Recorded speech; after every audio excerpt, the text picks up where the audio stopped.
I wonder if this is what it is to be parked under a tree. Because Gav, we literally are parked under a tree, aren't we? We parked out on the street last night. It was pretty good. Slept well. I think it was just because we were exhausted. So yeah, time to make maybe a bit of coffee, get some sunlight in here. And time to find out where we are. I think this is the village of Stone, isn't it? I think, yeah, it's the village of Stone, and we're going to approach, I think, Heathfield. If this is the village of Stone, Gav, Yeah. it's as English as they come. It's a population of 771, Yep. farmers only. Pretty much. And I'm sure by now they're wondering who we are and what we're up to. Time to start the bus and start going towards Worcester. Bharat has just made a prediction for the Cricket World Cup. He thinks Bangladesh are reaching the semi-finals. They are, I'm telling you, nobody's talking about them. I think they're better than Pakistan. They're definitely better than Sri Lanka and Afghanistan. I think they are on par with New Zealand and maybe just South Africa just slightly ahead of them. Well, they are taking on South Africa, and that's the match happening today. But in the meantime, here we are. My first ride on the motorway. First ride on the You're motorway. flying. The one advantage of being in a motorhome and just following the map is you often come across certain village greens in little country towns which have a lot of history. What's the town we're in? We are in Frampton on Severn, and this is not just any village green. We are part of the longest village green in all of England. It's all of 22 acres. It has 2 cricket clubs and 2 pubs, of course. Well, one thing that stands out for me from a lot of Australian grounds to here is a lot of the village greens, as they call it here, the pitches are actually turf. In Australia, we That's get a a very lot good of point. sort of Synthetic turf, but here we've just seen some guy actually mowing the grass and getting the pitch. It's a lot of hard prepared. work. And Like it's someone fun. told us it takes 4 hours to prepare a turf pitch. Yeah. But maybe it's because so many Australians play on synthetic surfaces while growing up, is why they're so good against the short ball. Absolutely. Guess is just one of those things about being in England, no Gav? Yeah, exactly. We're about to head over to the new road ground here in Worcester, but the heavens have opened. The good thing is, just like cricketers, we've got our dressing room. As you walk towards the Worcestershire County Cricket Club offices, the one thing you find is a tribute, a memorial that's been laid out in memory of all those who are dear and near to the club. As you can see, there's David Leatherdale, who was a chief executive and also a very successful all-rounder in the 80s and the 90s. But the one that will stick out for every Australian watching is this one. The late Philip Hughes, who played for Worcestershire in 2012. A touching tribute from the Worcestershire County Cricket Club.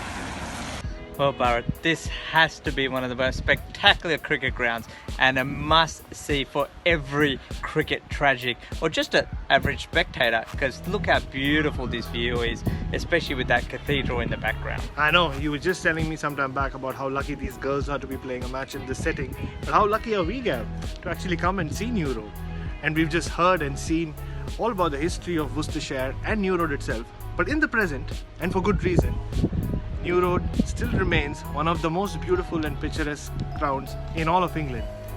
And with good reason. And behind the stand here, we have the chronological timeline of who's who of Worcestershire cricket.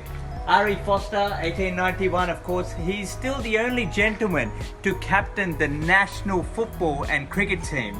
As we go across to sort of the 30s, we have Rolly Jenkins, 10,000 runs, 9 test caps.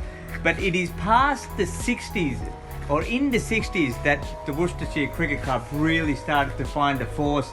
Have a look at these names: Norman Gifford, Tom Graveney, Basil Oliveira, Glenn Turner, of course, Venman Holder. Apparently he still stays here. We're yet to find him though. And what about these sorts of names? Richard Illingworth. He's still, he's umpiring at this World Cup. The great Ian Botham finished his career here. And look at these 2 last names, Graham Hick and Steve Rhodes. Well, the interesting thing is, Graham Hick is currently the batting coach of Australia, and Stephen Rhodes is the head coach of Bangladesh. There's no dearth of history or historical landmarks in Worcestershire and at New Road. But the one that's treasured the most is that one. Basil de Oliveira, born in Cape Town, came to England in 1960 and became one of the most influential figures in world cricket, if not world sport.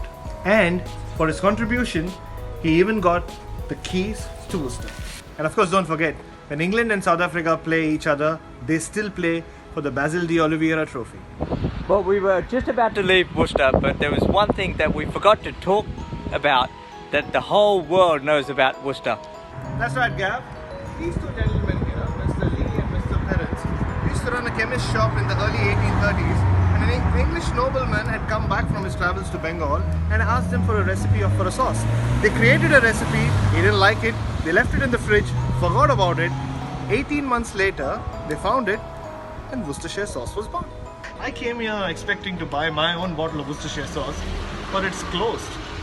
Tesco, I guess. Back in the comfort of the camper van. Jeez, it's relaxing in here. But it's been a long day, beautiful day to Worcester. But what about this guy? Nostradamus. He predicted this morning that Bangladesh were not only going to beat South Africa, but they're going to be playing in the semi-finals. They're not there yet, but jeez. What a start. I thought it was pretty obvious. Bangladesh, the most improved team in world cricket, and it comes to one-day cricket anyway. And they are going all the way. That's my prediction. Nobody's talked about them so far, but I'm very confident they're going through. Wow, okay. Well, Bangladesh have done their work. I have to get on with my work. A lot of laundry to get done. Finally, we found a caravan park with a laundry. So we're getting on with it. And you guys do your job. Do your job. Sign in, follow, subscribe. Write to us, WorldCup@gmail.com. And a big shout out to Ashton Phil, the man who's sitting in his little lovely pad in Goa and he's responsible for all the editing. His presentation is all this. We're just here. Well done, Ashton. Thank you so much, Ashton. Thank you. See you guys tomorrow.